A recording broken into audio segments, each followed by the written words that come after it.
Seharusnya waktu buka dulu itu harusnya ngobrol dulu sama warung-warung sekitar, minta izin, tanda tangan, harusnya kan dimusyawarah,in. Ini kayaknya dulu itu enggak.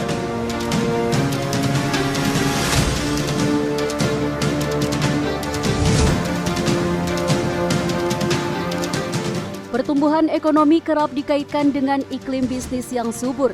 Sementara iklim bisnis yang subur tak luput dari peran investasi dalam menggerakkan roda perekonomian. Namun, selalu ada dampak yang ditimbulkan dari suatu aksi, dalam hal ini investasi. Setidaknya hal itu bisa dilihat dari masifnya pembukaan gerai retail minimarket, Alfamart dan Indomaret di daerah. Tanpa pembatasan yang jelas, pun bila tidak dijalankan dengan tegas, toko modern itu menggerus pupus warung kelontong tradisional, UMKM dan usaha semisalnya. Kalau ada pembukaan minimarket kayak gitu, tolong dibatasi. Dan kalaupun ini jaraknya tuh dijauhkan. Kasihan pedagang-pedagang di sini loh. Kita ini penduduk asli sini, penduduk lama, dan sebelum ada minimarket itu kami tuh sudah berdagang dari dulu.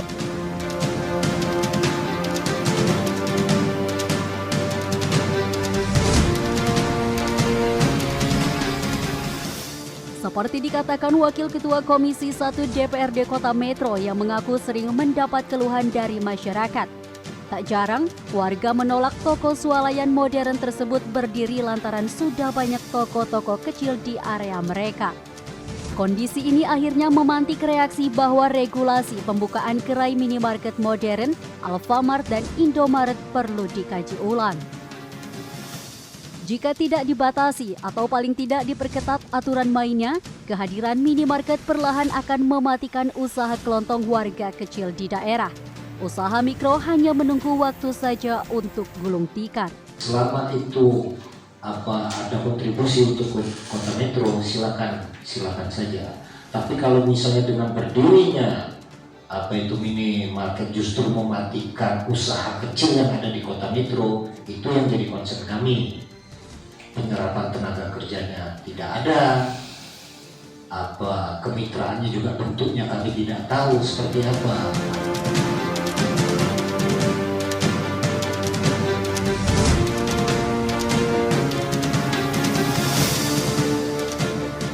Memang, minimarket modern itu mampu menyerap tenaga kerja lokal. Namun, apakah manfaat yang didapat jauh dari tekanan ekonomi yang ditimbulkan?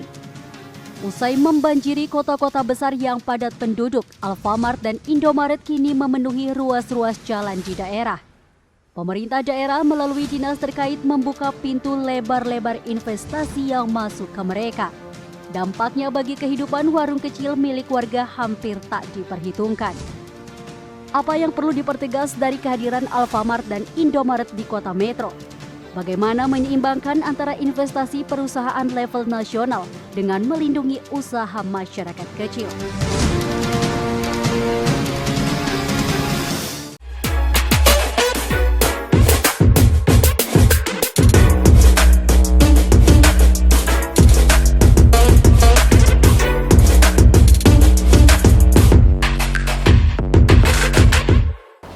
Assalamualaikum warahmatullahi wabarakatuh. Halo pemirsa Saburai TV, apa kabar Anda? Mudah-mudahan tetap dalam keadaan sehat walafiat dan pastinya tetap semangat.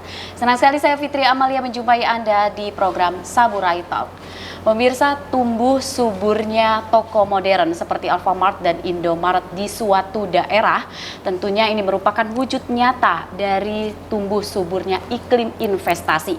Namun pertumbuhan roda ekonomi ini tentu memiliki dampak yang harus mendapatkan perhatian serius semua pihak, terutama pemerintah, karena dampaknya bukan main-main, yaitu matinya usaha kecil dan menengah UMKM, salah satunya warung-warung kelontong. Nah, bagaimana pemerintah menyikapi dampak ini dan bagaimana sudut pandang para pakar-pakar ekonomi dan juga bagaimana pengawasan dari DPRD Kota Metro, kita akan bahas 1 jam ke depan bersama saya Fitri Amalia. Inilah Saburai Talk. Saya perkenalkan 3 orang narasumber yang sudah bersama saya. Di sebelah saya ada Rektor IAIN Kota Metro, Dr. Haji Siti Nurjanah MAG. Ibu, Assalamualaikum. Waalaikumsalam. Sehat ya, Bu? Sehat. Semangat, Ibu? Tetap semangat. harus. Oke, harus semangat. Kemudian ada Wakil Ketua Komisi 1 DPRD Kota Metro, Bung Indra Jaya. Bung, sehat? Alhamdulillah. Alhamdulillah sehat. Saya juga sudah mengundang Kepala Dinas Penanaman Modal dan Perizinan Terpadu 1 Pintu, Bang Denny Sanjaya STMT. Saya panggil Abang boleh? Boleh. Karena kelihatannya masih muda. Oke. Baik, saya mungkin mau ke Ibu Rektor dulu nih, selaku pakar ekonomi tentunya. Bu, di Kota Metro tumbuh subur nih, banyak toko-toko modern yang tumbuh. Kalau Ibu melihat dari kacamata ekonomi deh, ini benar pertumbuhan ekonomi? Menurut Ibu gitu, apakah iklim investasi ini sehat dengan tumbuh suburnya toko-toko modern tersebut gitu? Baik, terima kasih. Assalamualaikum warahmatullahi wabarakatuh. Waalaikumsalam warahmatullahi wabarakatuh. Saya Siti Nurjanah, Rektor Institut Agama Islam Negeri Metro. Kampus kami ada 2 tempat, ada di kampus 1 di Kota Metro dan kampus 2 yang kita tempati hari ini di Kabupaten Lampung Timur. Baik, terkait dengan maraknya ya, maraknya toko modern yang kita lihat hari ini memang perlu kita sikapi dengan arif dan bijaksana. Saya sebagai wakil atau representasi dari teman-teman akademik akan menyampaikan beberapa hal terkait dengan kondisi yang ada ini.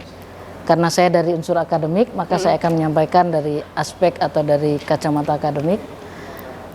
Ketika kita berbicara tentang arti penting investasi bagi perkembangan ekonomi daerah, khususnya di Kota Metro, maka kita bisa berangkat dari teori Neo-Keynes yang menyatakan bahwa investasi itu berupa penanaman modal. Sesungguhnya akan berdampak positif terhadap proses produksi dalam bisnis yang semakin giat. Kemudian juga akan berimbas pada meningkatnya pertumbuhan ekonomi serta konsumsi rumah tangga. Ini penting. Secara simultan, investasi di suatu daerah yang mengalami peningkatan, maka akan berdampak pula pada peningkatan perekonomian daerah tersebut. Dan ini kita pahami bersama ketika kita melihat situasi yang ada. Artinya kehadiran toko-toko modern ini satu sisi memberikan kemudahan bagi masyarakat, tapi kita juga harus melihat dari aspek yang lain, sehingga pemerintah daerah itu tetap perlu memberikan regulasi yang memihak kepada masyarakat lokal. Jadi keberadaan toko modern yang kita lihat sekarang ini memang sangat berdampak pada bagaimana masyarakat yang memiliki penghasilan ataupun memiliki produksi itu kemudian merasakan sesuatu yang sulit bagi mereka, karena mereka sulit untuk mengembalikan modal saja, mereka kesulitan, apalagi kalau kemudian akan mendapatkan keuntungan yang besar. Nah, oleh sebab itu investasi dari perusahaan level nasional yang masuk ke daerah ini bisa kita lihat ya Pak Wakil Ketua DPRD, kerap tidak memperhitungkan dampak bagi masyarakat lokal. Bagaimana kita melihat investasi adanya Alfamart, Indomart yang kita lihat sekarang, apakah itu masih dalam taraf wajar? Ini menjadi pertanyaan besar yang memang harus kita jawab bersama. Maka investasi dari perusahaan level nasional yang masuk ke daerah sebenarnya dapat menjadi potensi yang bagus. Tentu ya, karena dalam meningkatkan ekonomi daerah itu sangat memberikan sesuatu yang positif. Namun juga dapat memberikan ini jika ia dapat memberikan treatment yang tepat bagi masyarakat itu. Hal yang terjadi di kebanyakan daerah ialah usaha waralaba level nasional diberi keleluasaan yang sangat luas oleh pemerintah daerah untuk mendirikan cabangnya. Katakanlah minimarket yang hampir di setiap penjuru daerah dan di spot jalan yang strategis. rumah saya itu di pinggir jalan. Itu kabarnya juga Pak Kepala Dinas, kabarnya juga akan dibangun untuk salah satu minimarket gitu. Tapi sampai hari ini saya juga belum mendapat belum dimintakan izinnya. Itu kabarnya seperti itu. Karena dia memang mencari tempat-tempat yang strategis gitu kan, yang mudah dijangkau oleh masyarakat luas. Oleh sebab itu, menariknya sebagian masyarakat menengah ke atas itu memang lebih memilih untuk membelanjakan uangnya itu ke market waralaba level nasional tersebut. Berarti gitu Ibu kan. nanti lebih dekat kalau mau belanja ya? Itu dia, nah, itu yang akan saya sampaikan begitu kan. Tetapi kan dampaknya apa? UMKM atau toko-toko masyarakat lokal perlahan terhimpit dengan kehilangan konsumen gitu. Bahkan saya juga pelaku ekonomi, Mbak. Saya pernah buka warung, akhirnya juga gulung tikar, Pak. Oh. Nah, karena kehilangan konsumen. Kehilangan konsumen itu tadi. Saya pernah. Jadi saya pelaku juga, Pak. Mbak. Sehingga saya melihat toko-toko di pedesaan itu menjadi kolab akibat kalah saing dengan market waralaba nasional tersebut.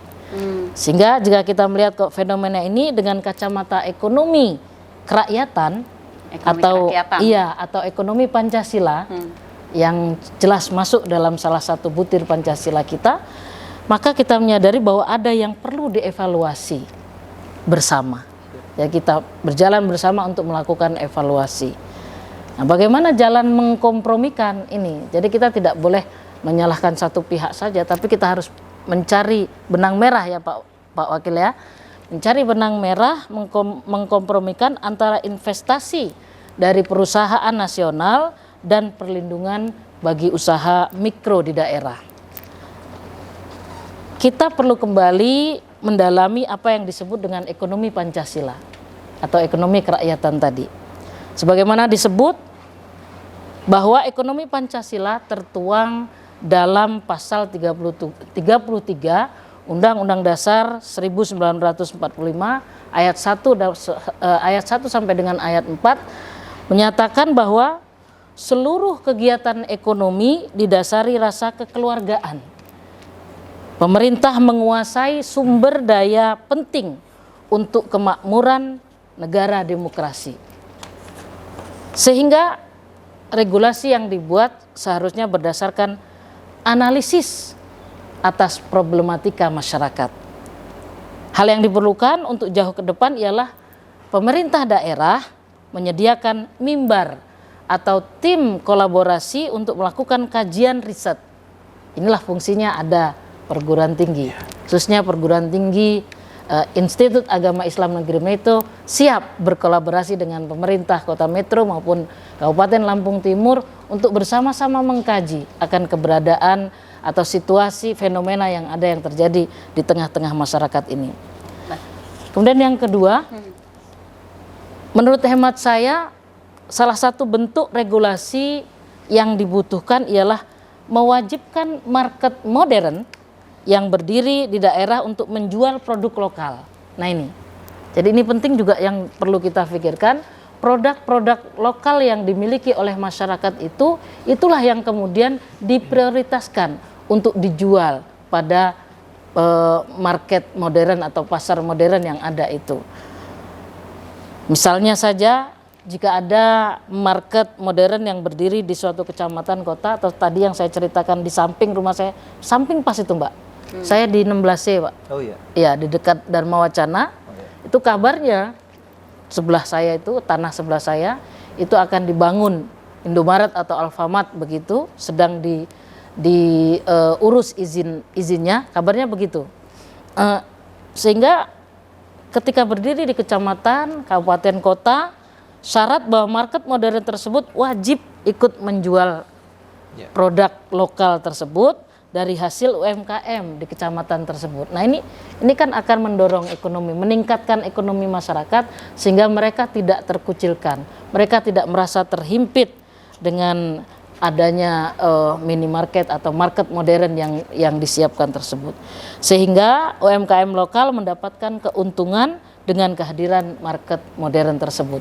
Ada proses kolaborasi yang baik ya, yang apik antara pemerintah, masyarakat, kemudian dengan market modern yang akan disiapkan itu. Kemudian yang ketiga, regulasi lain yang dapat mendorong sinergi ekonomi warga bersama retail market modern ialah mewajibkan perusahaan tersebut bekerja sama dengan masyarakat sekitar. Jadi jangan ditinggalkan gitu kan.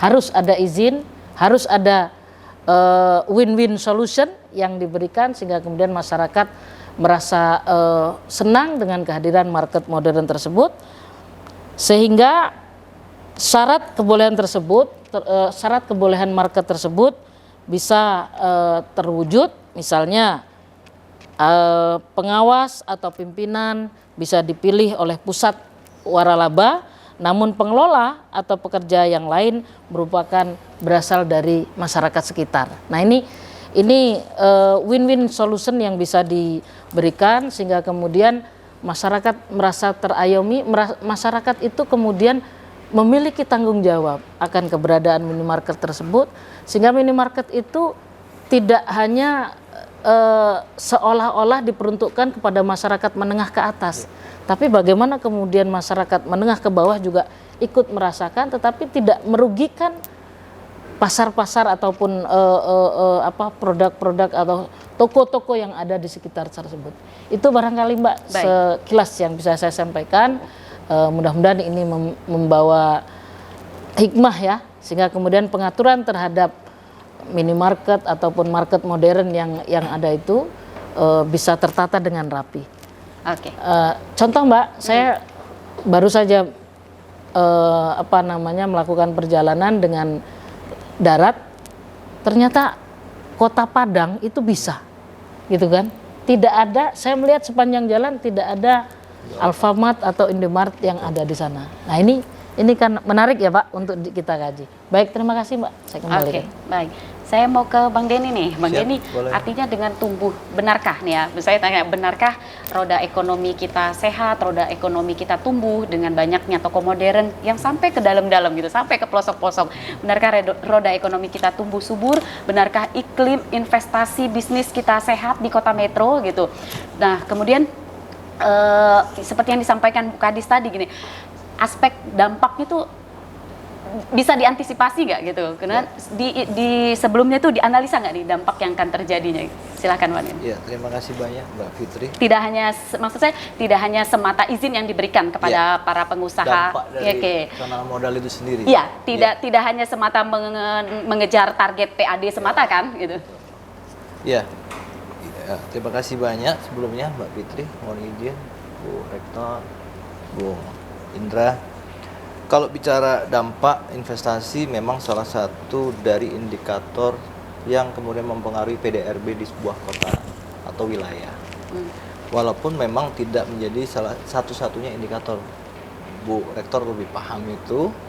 Jadi memang bagaimana kemudian kami ditugaskan oleh wali kota dalam hal ini memastikan tugas utamanya adalah memastikan bagaimana kemudian pendampingan terhadap pemberian izin yang kemudian masuk dalam kategori kebutuhan sekunder masyarakat kita, yang kemudian harus kami pastikan berjalan dengan baik, yang kemudian itu menjadi gerbang atau prasyarat untuk seseorang kemudian menanamkan modalnya di kota metro.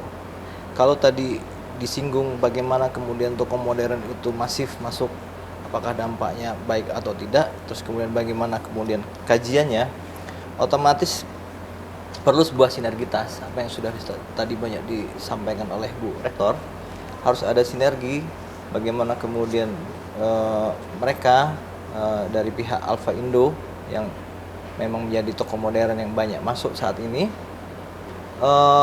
berdampak baik atau tidak terhadap usaha-usaha lokal.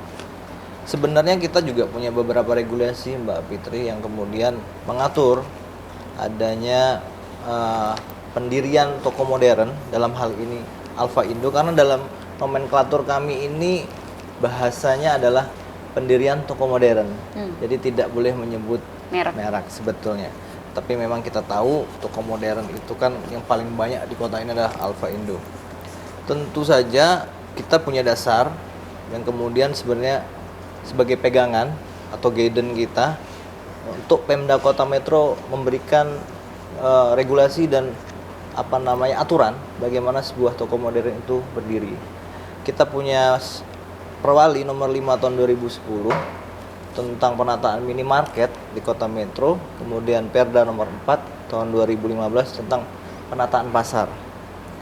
Namun memang di tahun 2021 ini sesuai dengan PP nomor 5 tahun 2021 tentang penyelenggaraan perizinan berusaha berbasis resiko, yang kemudian ada beberapa jenis perizinan yang keluarannya langsung dari lembaga OSS. Jadi seperti nomor induk berusaha contohnya, itu memang menjadi salah satu identitas bagi warga negara ataupun corporate, dalam hal ini PT atau CP, untuk melakukan usaha di wilayah negara Republik Indonesia wajib memiliki nomor induk berusaha yang kemudian itu keluarannya langsung dari lembaga OSS dan sistem OSS RBA itu sendiri. Nah, kalau kita beralih kemudian fokus kepada minimarket Alfa Indo, kebetulan Alfa Indo ini dalam KBLI nomor 4711 itu merupakan usaha dengan resiko rendah yang kemudian secara sistem itu terbaca dan NIB-nya memang langsung keluar dari sistem OSS, termasuk dengan PKKPR-nya. Jadi persetujuan kesesuaian ruangannya langsung langsung keluar dari lembaga OSS. Nah, apa yang kemudian menjadi controlling dari pemerintah daerah Kota Metro sendiri sebenarnya ada di pemberian persetujuan bangunan gedung atau PBG yang kemudian menjadi ganti dari perubahan izin mendirikan bangunan. Karena IMB sekarang sudah tidak ada, jadi ganti PBG. Nah, untuk beberapa kasus memang yang kemudian kita temui dan kemudian menjadi pengaduan terhadap kami, itu setelah NIB keluar, kemudian PKKPR keluar, mereka kan mengurus PBG. Nah, ada beberapa yang kemudian memang kita juga sempat hadirkan juga pihak dari perwakilan Indomaret saat itu. Kita hearing dengan teman-teman dari bapak-bapak dari Dewan DPR di Kota Metro. Ada beberapa dan mereka mengakui ada beberapa yang kemudian memang mereka menyewa. Artinya pada saat mereka sudah ngurus NIB dan PKKPR, pada saat si bangunan itu kemudian sudah ber-IMB, karena pada saat PBG dikeluarkan, izin sebelum peraturan PBG dikeluarkan itu masih berlaku. Namun tadi saya juga hari ini juga berkomunikasi dengan Dinas PUTR karena perspektif terhadap bangunannya mungkin legal, tapi kemudian kita akan meninjau secara pemanfaatan, karena pemanfaatan sebuah gedung pada saat dia berganti usaha pasti berbeda, baik dari tata kelola, layout dan lain sebagainya. Jadi kalau bicaranya tadi kembali lagi, apakah kemudian berdampak baik? Kalau perspektif kemudian pertumbuhan realisasi nilai investasi, otomatis baik. Tapi kan tadi sebuah iklim investasi yang sehat adalah iklim investasi yang kemudian tidak hanya pro terhadap pelaku usaha, tapi kemudian pro terhadap masyarakat, baik pelaku UMKM dan lain sebagainya. Makanya sebenarnya konsep OSS RBA ini dibuat untuk percepatan berusaha justru menekankan lebih pro terhadap teman-teman UMKM. Artinya juga kembali juga kepada tadi Bu Rektor juga cerita kan, di samping saya nanti akan dibuat toko modern Ya. disinyalir begitu ya Bu. Iya.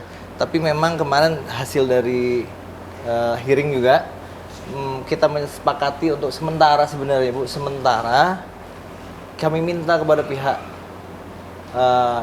toko modern dalam hal ini Alfa dan Indo untuk sementara sambil mengevaluasi yang sudah ada, karena kita punya Perwali nomor 5 dan nomor 4 tadi terkait di dalamnya di pasal 2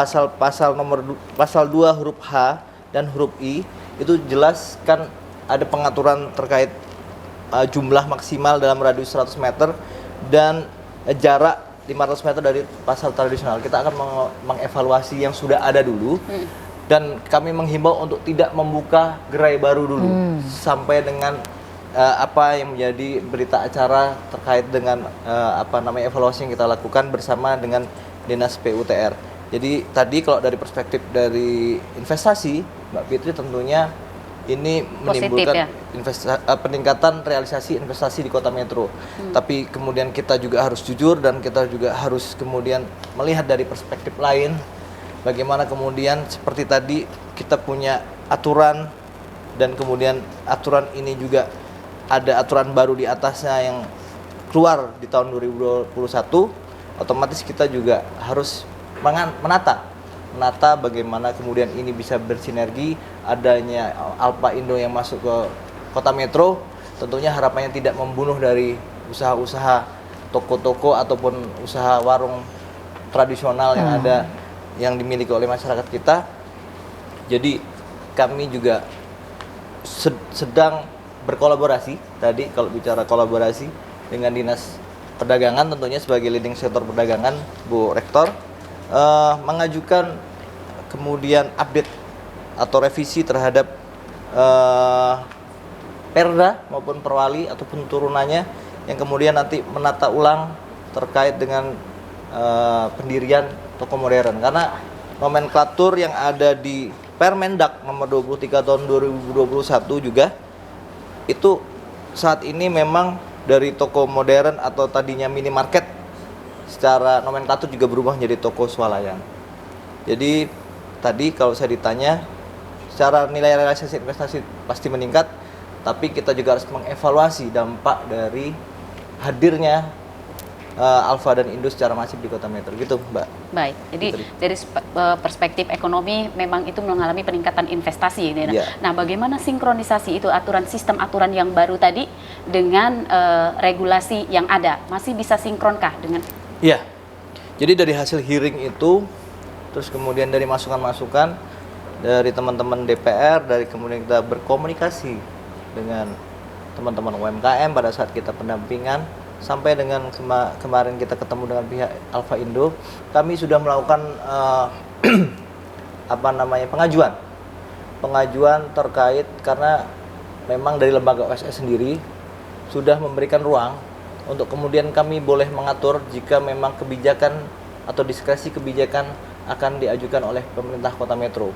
Karena ini ada beberapa, sebenarnya tidak hanya toko modern, ada beberapa kemudian yang produk perizinan itu keluar langsung dari sistem OSS yang kemudian sebenarnya agak kontradiktif dengan perda yang kita punya, termasuk misalkan izin penjualan minuman beralkohol. Jadi kami mengajukan semacam pengajuan untuk kemudian diskresi kebijakan, bagaimana kami diberikan ruang untuk mengatur. Seperti tadi cerita Bu Rektor, di Sumatera Barat Ibu itu tidak ada Alfa dan Indo yang kemudian diatur di dalam, kami juga mempelajari itu Bu, diatur di dalam Perda yang dimiliki oleh Sumatera Barat, yang kemudian secara tegas pemerintah Sumatera Barat tidak dalam rangka, sebenarnya tidak dalam rangka kemudian tidak memperbolehkan sama sekali yang tertuang, tapi kemudian lebih kepada mengatur. Dan memang dan itu bisa dilakukan di Metro? Harusnya bisa dilakukan, namun dengan konsekuensi. Jadi kita tidak juga harus bisa mengoreksi toko modern ini. Konsekuensinya harus juga kita melakukan pembinaan sebagai pemerintah Kota Metro, pelatihan pada UMKM. Jadi jangan sampai tidak boleh nih di wilayah ini ada toko modern Alfa atau Indo, bolehnya hanya ini warung. Tapi habis itu Senin Kamis dibukanya. Jadi masyarakat juga yang punya kebutuhan untuk membeli kebutuhannya juga akhirnya juga bermasalah kan gitu. Termasuk juga kita harus menumbuhkan mindset Mbak. Tentu saja menumbuhkan mindset bersama-sama untuk kemudian bangga beli produk atau beli di warung tetangga. Yang kemudian sebenarnya itu tertuang di dalam program Bapak Wali Kota terkait dengan Metro Bangga Beli. Artinya kita harus mencintai produk Lokal. punya lokal kota metro.